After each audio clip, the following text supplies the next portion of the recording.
Long time no see, YouTube. Oh, how I've missed you all so dearly.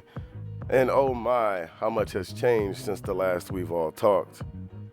My name is Question Young Wang, aka the third Sub-Zero. Welcome back to the channel, y'all. And yes, I have been gone for quite a long time, and that will be addressed. However, that is a topic for another video at a later date. Today, we have more pressing matters at hand. Now, there have been a lot of different rumors circulating the Mortal Kombat community. Lots of different feelings towards the game, a lot of which are rather negative.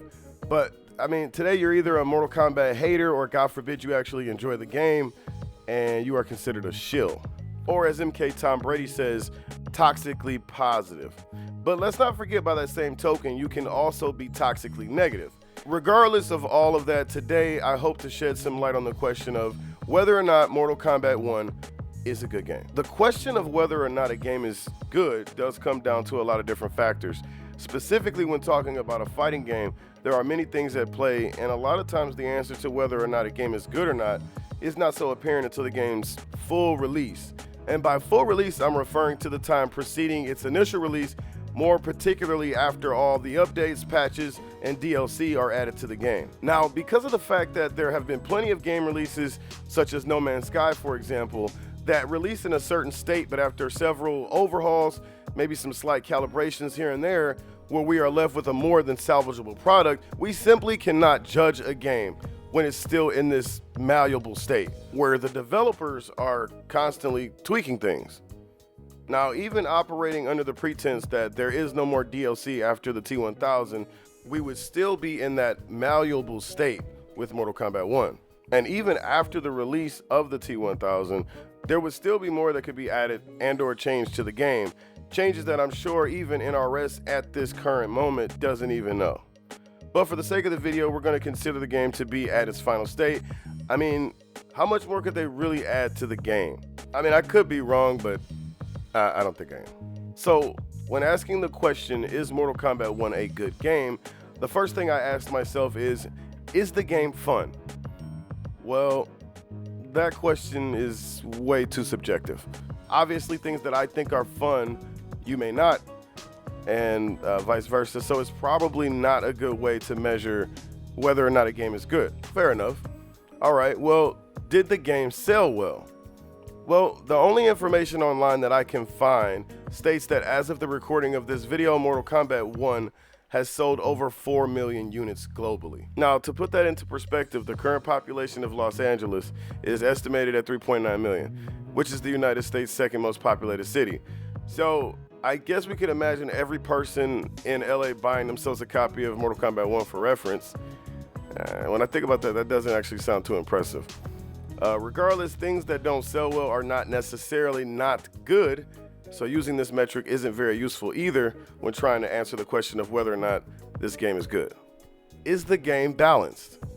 A very good point from MK Tom Brady is that the creators of Mortal Kombat 1 had no idea what variables would be added into the game at a later date in the form of cameos, new characters, frame data tweaks, anything.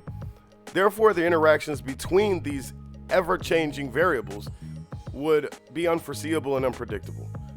This makes it virtually impossible to balance the game in a way where there are no unfair advantages or unintended character cameo imbalances. So consequently, no, Mortal Kombat 1 is not balanced. But with that being said, unbalanced does not equal unfun. And I'll just leave that there. I mean, but honestly, do y'all remember MKX? Unbalanced? MK9? Come on. Now, how about the presentation or graphics? Does MK1 offer cutting-edge visuals with those eye-popping details? Realistic fluid animations? All right. This one is also very subjective, but overall, I do believe it was a step down from MK11. I think Mortal Kombat 1 has a very good look.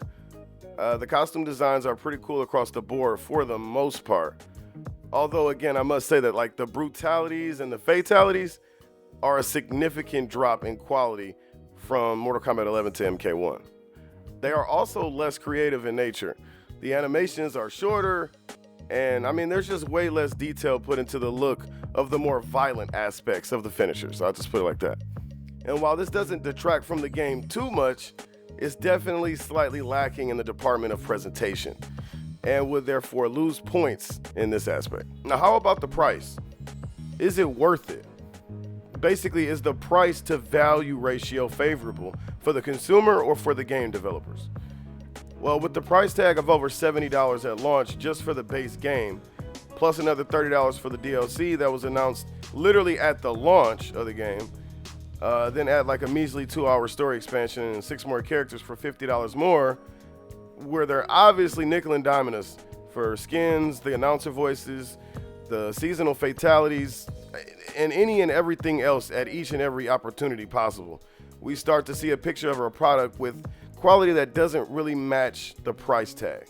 I mean, we're coming in at over $150, and that's without any skins or collector's editions or anything like that. So I'm not so sure you can defend or justify the price versus the effort put into the game. So this would be another department that MK1 would lose points in. And as I continue to ponder this question, I finally came to the realization that this could go on forever and ever. Like, there's literally no end. I mean, think about it. Like, you could ask, how's the roster? What extra features are offered? What kind of game modes does this game have?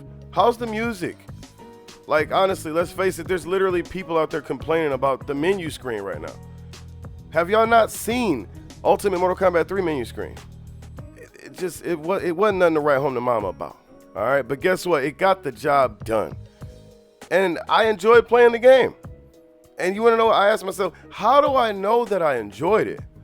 Because I kept coming back for more. And even if I didn't realize it, I kept coming back for a reason. And that reason is because I liked it. And ultimately, that's the not so dramatic answer. Is MK1 good? Well, that honestly depends on whether or not you like it. If you do, it is. If you don't, it's not. It's very simple. And while the game is objectively slower in speed and unbalanced, its funness isn't so clear cut and dry. You see, because I keep coming back to this game because evidently I like it. I had a similar relationship with MK11, which I recently went back to play and see and compare with MK1.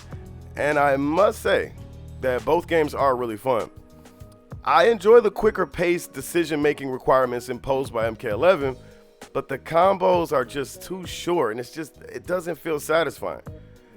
And now I understand that people are not compelled to play MK1, and it makes perfect sense because clearly they don't like it. I spend time watching videos online about MK1. I watch tournaments every so often. I'm up to date on the Mortal Kombat news. Like, I clearly like this game. There are a bunch of things that I would have done differently, but overall, while possibly having a price tag that is way too high, the game was worth my time and the effort that it takes to get good, as it's pretty satisfying to see your character on screen laying a smackdown on some overly confident opponent. So to me, yes, MK1 is a good game.